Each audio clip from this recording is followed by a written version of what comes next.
Salut tout le monde et bienvenue sur French Podcast. Aujourd'hui, on va plonger dans un univers que tout le monde adore, la cuisine, mais version vocabulaire français. Emmanuel, tu te sens prêt à mettre la main à la pâte pour cet épisode? Tu n'imagines même pas à quel point, Charline, la cuisine, c'est vraiment un terrain de jeu pour apprendre du vocabulaire. Et puis, qui n'aime pas parler de bons petits plats? Je me réjouis de discuter avec toi et d'aider nos auditeurs bonne bedeux à se sentir plus à l'aise dans les conversations de tous les jours. C'est vrai, et puis parfois, on n'ose pas trop parler cuisine parce qu'on a peur de manquer de mots, mais justement, on va rendre tout ça super accessible aujourd'hui. On commence par les bases, tu veux bien? Avec plaisir. Tiens, ça me rappelle la première fois où j'ai dû demander un fouet dans une boutique. Impossible de me souvenir du mot j'ai mimé comme un chef d'orchestre. On a tous besoin de ce vocabulaire, tu ne trouves pas? Alors, si on part vraiment du début, quels sont pour toi les mots de cuisine les plus utiles à connaître quand on est en France ou qu'on suit une recette en français? Sans hésiter, il faut savoir dire casserole, poêle, four, et puis les ustensiles comme spatule ou cuillère en bois. Ah, et bien sûr, les verbes comme couper, mélanger, faire revenir, ça change la vie en cuisine. Oh oui, faire revenir, je me souviens que c'était pas du tout évident au début. On pense à revenir comme retourner, mais en cuisine, c'est faire cuire doucement à la poêle. Tu as déjà eu des quiproquos avec ce genre de mots? Plus d'une fois. Un jour, on m'a demandé de ciseler du persil, et j'ai cru que c'était quelque chose de super technique, alors qu'il s'agit juste de le couper très finement. Ces petits malentendus font partie de l'apprentissage, mais ils sont drôles après coup. Ça me donne envie de proposer une petite mise en situation. Imaginons, tu invites un ami à cuisiner avec toi. Emmanuel, comment tu t'y prendrais pour l'aider en français avec des phrases simples? J'adore l'idée. Je commencerai sûrement par peux-tu éplucher les pommes de terre ou tu peux couper les carottes en rondelles. Ça met tout de suite dans le bain. On peut aussi demander tu veux mélanger la pâte et c'est très pratique. Parfait. Et si ton ami ne comprend pas rondelle, tu pourrais expliquer comment? Je dirais en tranches fines comme des petites rousses. Ça aide à visualiser. Ce genre de petits détails rassure toujours ceux qui apprennent le français. Tu ne trouves pas? Absolument, et ça rend la cuisine beaucoup plus conviviale. J'ai remarqué que quand on est détendu, on retient mieux le vocabulaire. D'ailleurs, tu as une astuce pour pratiquer ces mots au quotidien? Ce qui m'aide vraiment, c'est d'écrire les mots sur des post-it et de les coller sur les objets dans la cuisine. Comme ça, à force de les voir, on les retient sans même s'en rendre compte. D'autres préfèrent regarder des vidéos de recettes en français, c'est très vivant aussi.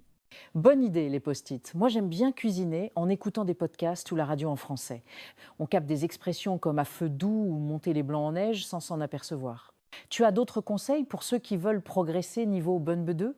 Oui, je conseille souvent de s'entraîner avec des recettes simples, une omelette par exemple, et de raconter les étapes à haute voix. Même si on se trompe, l'important c'est de pratiquer. Et parfois, on découvre de nouveaux mots en chemin, comme battre les œufs ou assaisonner. C'est tellement vrai. Et puis, on peut même s'amuser à inventer des recettes et à décrire chaque étape seul ou avec des amis. Le but, c'est vraiment de s'amuser avec la langue. Tu sais, une fois qu'on a le vocabulaire de base, ce qui fait la différence, c'est d'oser engager la conversation. Par exemple, demander une astuce à un chef ou commenter un plat. Tu te souviens d'une discussion sympa autour d'une recette? Oh, tout à fait.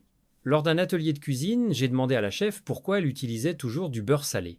Ça a lancé toute une conversation sur les goûts régionaux et les habitudes. On n'est pas obligé d'être expert, juste curieux. C'est ça qui rend les échanges authentiques. Même une question simple peut ouvrir des portes, comme tu mets du fromage dans ta quiche, et hop, on découvre des traditions, des variantes, tout en pratiquant le français. Et parfois, on apprend des mots inattendus. J'ai découvert l'appareil qui désigne la préparation liquide dans une quiche ou un gâteau. Le français culinaire, c'est vraiment plein de surprises. Avant de conclure, Emmanuel, si tu devais recommander une ressource pour continuer à apprendre le vocabulaire de cuisine en français, tu choisirais quoi? J'adore le site Marmiton pour les recettes parce que le vocabulaire est accessible et il y a souvent des vidéos. Sinon, regarder des émissions comme Le meilleur pâtissier, c'est à la fois divertissant et instructif. Et pour ceux qui aiment les défis, cuisiner une recette différente chaque semaine permet de progresser vite. Merci pour toutes ces idées, Emmanuel. Je dirais aussi oser parler, même si ce n'est pas parfait. Plus on pratique, plus on prend confiance, surtout en s'amusant autour de la cuisine. Exactement. L'important, c'est de se lancer, de goûter, d'expérimenter et de partager. On apprend autant en échangeant sur ses réussites que sur ses petites galères. Merci à tous de nous avoir suivis aujourd'hui. Et voilà, chers auditeurs, on espère que cet épisode vous a donné envie de cuisiner en français et de tester de nouveaux mots dans votre quotidien. On vous retrouve très vite pour un prochain épisode sur French Podcast. D'ici là, amusez-vous en cuisine, n'ayez pas peur de commettre des erreurs, c'est comme ça qu'on apprend. Prenez soin de vous et bon appétit en version française. À bientôt tout le monde. Ne partez pas encore. Regardez maintenant la deuxième partie de l'épisode, elle vous réserve encore plein de conseils utiles et de surprises. Et si ce podcast vous a plu, pensez à vous, s'il vous plaît, abonner et à cliquer sur j'aime pour nous soutenir. À tout de suite dans la suite de l'épisode. Bonjour Sam. Aujourd'hui, on plonge au cœur de la culture française via sa gastronomie, un aspect vraiment emblématique et savoureux. On va explorer ensemble les repas du quotidien, essayer de décrypter un peu le vocabulaire de la cuisine et puis comprendre les rituels autour de la nourriture en France. Oui, et pour cette exploration, on a rassemblé pas mal de choses, hein. Des listes de vocabulaire, des extraits d'articles, des dialogues qui sonnent assez authentiques, et puis des discussions sur les habitudes alimentaires, avec un focus particulier sur le petit déjeuner parisien. On a même des listes de verbes et d'ustensiles de cuisine. C'est vrai. L'image qui vient tout de suite, c'est un peu le cliché charmant. Le café, les croissants, peut-être la vue sur les toits de Paris. Mais bon, les documents qu'on a montrent que c'est plus complexe que ça. Notre but ici, c'est vraiment d'extraire de tout ça les idées clés, les pépites, quoi, sur cette culture culinaire et la langue qui va avec. Absolument. Et c'est passionnant, parce que la gastronomie en France, ça dépasse largement le simple besoin de se nourrir. Les sources le confirment bien. C'est vraiment un art, un lien social très fort. C'est ancré dans l'identité, journée type. Les sources rappellent la structure classique. Le petit déjeuner, le goûter, bon, ça c'est souvent pour les enfants, hein, et le dîner. Ça c'est la base. Tout à fait. Le dîner, c'est souvent vu comme le repas principal. Historiquement, c'est le moment de convivialité, en famille, entre amis. On prend le temps, on partage. Même si, il faut nuancer, certaines sources le disent bien, la vie moderne, surtout la semaine, ça veut dire des dîners parfois plus rapides. Oui, c'est sûr. Mais alors, arrêtons-nous sur le premier repas, le petit déjeuner. Les sources qu'on a, elles parlent tout de suite des classiques. Les viennoiseries, évidemment, croissants, pain au chocolat, mais aussi la baguette fraîche, beurre, confiture, Les fameuses tartines. voilà. Avec les boissons qui vont avec, hein, café, thé, chocolat chaud, jus d'orange. C'est un peu l'image d'Épinal. Mais ce qui est vraiment intéressant, c'est la source audio, là, sur Paris. Ah oui? Elle décortique vraiment la réalité d'aujourd'hui. Et là, on voit une vraie mosaïque d'habitudes qui coexistent. C'est assez frappant. Oui, j'ai noté ça aussi. Le rituel des tartines est bien décrit. Le débat sur le beurre doux ou demi-sel, les confitures, le type de pain, parfois du pain de campagne, grillé. C'est présenté comme un lien fort avec l'enfance, hein, un truc réconfortant. Exactement. Mais ce qui ressort de cette source, c'est la tension, en fait. Juste à côté de cette tradition, on trouve des tendances complètement différentes, très modernes. Beaucoup de Parisiens, d'après ce dialogue, sont influencés par le bien-être, le sport. Ah oui. Et ils choisissent des options plus saines. Fromage blanc, graines de chia, fruits rouges, même des smoothies verts. On parle même d'omelettes protéinées. Attendez, des omelettes protéinées au petit-déj en France? Ça casse un peu l'image, non? Qu'est-ce que ça nous dit, ça, sur l'évolution des mentalités, d'après ces documents? Ça suggère une culture culinaire qui, tout en étant fière de ses racines, elle est aussi très perméable aux influences mondiales. La santé, le bien-être, la performance. Ce n'est pas forcément un rejet de la tradition, hein, mais plutôt une coexistence, parfois un peu étrange d'ailleurs, entre le plaisir hérité et les aspirations d'aujourd'hui. La source parle même de jeûne intermittent, hein, des gens qui sautent carrément le petit déjeuner, pour différentes raisons. Se sentir plus léger, gagner du temps, ou par conviction personnelle. L'idée, c'est d'écouter son corps. Et à l'autre bout, on a le reflet du rythme fou de la île. Le petit déjeuner sur le pouce, la banane avalée en vitesse, le biscuit dans le métro. La source note d'ailleurs que c'est souvent pour reporter le vrai petit déjeuner. On compense plus tard avec un café croissant au bureau. Et cette diversité, elle est aussi culturelle, si j'ai bien compris. La source parle d'un Australien qui adopte le croissant avec plaisir ou d'un Américain surpris par le peu d'options salées. Le petit déjeuner devient une sorte de miroir des échanges culturels. C'est fou comme un repas si simple peut révéler autant de choses finalement. Absolument. Ce panorama du petit déjeuner parisien tiré de cette source audio montre bien que ce n'est pas juste une question de nourriture. C'est un reflet des modes de vie, des préoccupations de santé, de la gestion du temps et de la diversité culturelle. Et cette diversité du matin, elle contraste pas mal avec la structure plus formelle qu'on trouve décrite pour un repas comme le déjeuner, surtout quand on invite ou au restaurant. Ça commence souvent par un apéritif, parfois avec des amuse-gueules, ces petites choses pour ouvrir l'appétit. Puis vient l'hors d'œuvre ou l'entrée. Bon, les termes sont un peu interchangeables pour ce premier plat servi à table. Les options listées sont assez classiques, hein. Crudité, pâté, foie gras pour les grandes occasions, charcuterie, jambon cru, saucisson, des salades variées aussi. Ensuite, le cœur du repas, le plat principal. Les sources citent les choix traditionnels, viande, bœuf, agneau, volaille, poulet, canard, poisson ou fruits de mer, huîtres, moules, etc. Et tout ça servi avec un accompagnement. Alors là, on a les frites, bien sûr, mais aussi le gratin dauphinois, le riz ou différents légumes. Et après ça, un moment presque sacré dans la culture française telle que c'est décrit, le plateau de fromage. La France est réputée pour ça. Une source mentionne les incontournables camembert, brie, chèvre, roquefort, mais elle rappelle qu'il y en a entre 350 et 400 variétés. C'est énorme. Vertigineux, oui. Et pour finir en douceur, le dessert. Là aussi, on retrouve les classiques. Gâteau au chocolat, glace et sorbet, tarte aux pommes, crêpes. Les sources précisent qu'il existe aussi des options végétariennes, même si la structure traditionnelle reste très ancrée. Ce qui est intéressant, c'est ce que souligne une interview qu'on a trouvée, l'importance fondamentale des bons produits. L'idée que la qualité de la matière première, c'est la base de tout. La France y est décrite comme gâtée par ses produits grâce au travail des artisans. Boulangers, bouchers, fromagers, c'est vraiment au cœur de la fierté gastronomique. Il y a une tendance intéressante aussi, relevée dans cette même source, un retour vers des produits perçus comme plus naturels, voire écologiques. Ça semble prendre le pas sur la vague des produits allégés qu'on a connus. Et pour les fêtes, là, les produits du luxe comme le caviar ou le foie gras, ils gardent leur place. Cette structure, cette insistance sur le produit, tout ça participe à l'expérience culinaire française telle qu'elle est présentée dans nos documents. C'est un cadre assez... Défini, oui. D'accord. Et pour faire tous ces plats, il faut un langage tout aussi précis. Et là, on touche au cœur du sujet, le vocabulaire de la cuisine. Les sources soulignent que les recettes utilisent souvent l'infinitif ou l'impératif. Mais ce sont surtout les verbes d'action qui sont essentiels. Et la richesse de ce vocabulaire est assez révélatrice en fait. Quand on regarde les listes, les dialogues, on voit une multitude de verbes très spécifiques. On ne dit pas juste cuire ou couper, non. Cette précision, elle montre bien l'importance qu'on accorde à la technique, au geste juste. Prenons quelques exemples tirés de nos sources, justement. Pour la préparation, on épluche les légumes, on coupe, et là on précise souvent. En dés, en tranches, en rondelles, on mâche l'ail ou le persil, on émince finement un oignon, on râpe du fromage ou des carottes, on dénoyote des olives. Chaque geste a vraiment son mot.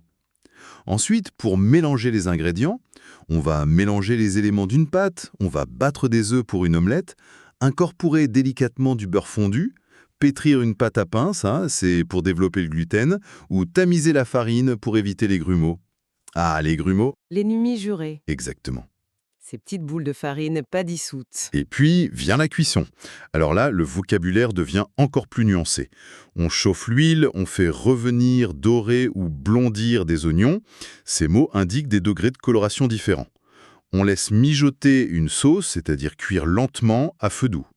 Ou simer en anglais, comme c'est mentionné quelque part. On a aussi des verbes comme bouillir pour l'eau des pâtes, par exemple, frire les pommes de terre pour les frites, griller une viande, du pain, rôtir un poulet au four. Il y a aussi la cuisson à la vapeur, souvent pour les légumes, jugés plus saines dans un dialogue, ou la cuisson au bain-marie pour les crèmes plus délicates. Et pour les pâtes, un dialogue mentionne la cuisson al dente. C'est un terme italien qu'on a adopté, qui veut dire qu'elles doivent rester un peu fermes sous la dent. Enfin, les finitions. Assaisonner, c'est le terme général. Mais on sale, on poivre, on ajoute des herbes, thym, laurier, persil. On peut saupoudrer de sucre glace. Et une étape clé, rectifier l'assaisonnement, c'est-à-dire goûter et ajuster si jamais c'est nécessaire. Il y a aussi des verbes plus imagés comme arroser un rôti avec son jus pour qu'il ne sèche pas, ou badigeonner une tarte avec du jaune d'œuf avec un pinceau pour qu'elle soit bien dorée. Ce lexique très détaillé, il n'est pas anodin. Il reflète une culture où la manière de faire, le geste, est aussi important que le résultat final. Maîtriser ces nuances, c'est comprendre la logique de la recette, c'est respecter le produit. Par exemple, savoir qu'émincer, ça ne donne pas la même texture que hacher, c'est crucial. Un dialogue discute même des avantages perçus de certaines méthodes thermiques. La vapeur pour la santé, le grill pour la saveur sans trop de gras, le wok pour le croquant. Ça montre bien qu'il y a une conscience des techniques et de leurs effets. Tout à fait. Ce langage technique, mais finalement assez courant pour qui cuisine un peu, c'est une vraie porte d'entrée pour comprendre l'approche française de la cuisine. Et pour mettre en pratique tous ces verbes savants, il faut les bons outils, évidemment. On ne peut pas mijoter sans une cocotte, ni émincer sans un bon couteau. Les sources, surtout Wikipédia, nous donnent un bon aperçu de l'arsenal du cuisinier. D'ailleurs, c'est intéressant, une source fait une brève allusion à la réglementation sur les matériaux en contact avec les aliments. La sécurité, la non-toxicité, la durabilité, la facilité de nettoyage. Ce sont des aspects importants, même s'ils sont moins glamour, disons. Absolument. Alors, côté matériel de cuisson, les sources listent les basiques. La casserole, la poêle, la cocotte, qu'on appelle aussi parfois faitout, essentielle pour les plats en sauce qui cuisent longtemps, sans oublier le four et la plaque de cuisson. Pour la découpe, la précision est de mise. On a des outils comme le couteau d'office, le petit couteau polyvalent, l'épluche légumes, aussi appelée économe, la planche à découper, la râpe à fromage, à légumes, et pour les plus équipés ou les perfectionnistes, la mandoline, pour avoir des tranches hyper régulières. Et puis, il y a tous ces ustensiles divers qu'on retrouve partout. Le fouet pour battre ou émulsionner, la spatule qu'on appelle souvent maryse en pâtisserie, super pour ne rien laisser dans le bol, la louche pour servir la soupe ou la sauce, la passoire pour égoutter, la balance de cuisine et le verre doseur indispensable en pâtisserie, ou encore le fameux cul de poule, qui, précisons-le, n'a rien à voir avec une poule. C'est juste un saladier, souvent en inox et un peu rond au fond, très pratique pour mélanger. Et là, on voit bien le lien direct entre les outils et les verbes. On utilise un fouet pour battre, une râpe pour râper, une passoire pour égoutter. La maîtrise des outils va de pair avec la maîtrise des gestes. On a donc les repas, le langage, les outils, mais la cuisine française, comme le souligne un essai qu'on a trouvé, c'est aussi et surtout un acte social, de partage. Recevoir des amis pour dîner, c'est tout un art. Ah oui, cet essai met en lumière des codes sociaux assez précis. Pour réussir un dîner entre amis, plusieurs conseils sont donnés. Par exemple, limiter le nombre d'invités, moins de 12, idéalement pour que la conversation reste générale et que l'hôte puisse suivre. L'intimité est recherchée. On parle aussi de rechercher une harmonie gastronomique. L'idée, c'est de construire un menu cohérent qui tienne compte des goûts de chacun, mais qui soit aussi agréable à l'œil, au palais. C'est un vrai défi parfois. Le texte suggère aussi de simplifier le choix des vins. Pas besoin de se compliquer. Choisir un bon Bordeaux et un bon Bordeaux, par exemple. Un blanc et un rouge, ça suffit souvent pour satisfaire tout le monde. Simplifier pour mieux profiter, en somme. Et puis, il y a ce point sur la ponctualité, dit de manière assez directe. Il ne faut jamais attendre personne. L'heure, c'est l'heure, surtout pour passer à table. Ça montre l'importance du respect du repas et de ceux qui l'ont préparé. L'essai termine avec une citation très parlante de Brillat-Savarin qui date de 1812. « La table est le seul endroit où l'on ne s'ennuie pas, même au cours des premières heures. » Ça résume parfaitement cette vision du repas comme un moment clé de plaisir social, intellectuel, bien au-delà de la simple nourriture. Alors, si on essaie de résumer un peu les pépites de cette exploration, on a navigué entre la structure des repas, qui oscille entre tradition et adaptation moderne, on l'a bien vu avec le petit déjeuner. On a vu la précision incroyable du langage culinaire, qui révèle l'importance des techniques. On a listé les outils et on a effleuré l'art de recevoir, qui codifie la convivialité. Ce qui ressort de la combinaison de toutes ces sources, les listes de mots, les dialogues, les analyses, c'est que la gastronomie française forme un système assez complexe. Le langage précis reflète une culture du détail, du savoir-faire. L'importance donnée aux produits montre un lien fort au terroir. Et les rituels sociaux autour de la table ancrent vraiment la nourriture au cœur des relations. Les tendances actuelles, comme la recherche du naturel ou l'adaptation au rythme moderne, montrent que ce système est vivant. Il est en constante négociation entre l'héritage et la nouveauté. Et ça nous laisse avec une question pour la suite, en fait. En voyant ce tiraillement constant que décrivent nos sources entre l'héritage, le guide Michelin, la structure des repas, les recettes classiques, et la modernité, les influences mondiales, les questions de santé, la rapidité, comment cette culture gastronomique française du quotidien va-t-elle continuer à se transformer ? Est-ce qu'elle peut intégrer toutes ces nouveautés sans perdre ce qui fait son essence ? C'est une question fondamentale, ça, sur l'identité culturelle à l'heure de la mondialisation. Comment évoluer sans se renier? Ces documents nous donnent des pistes, ils montrent des tensions, mais bien sûr, ils n'offrent pas de réponse définitive.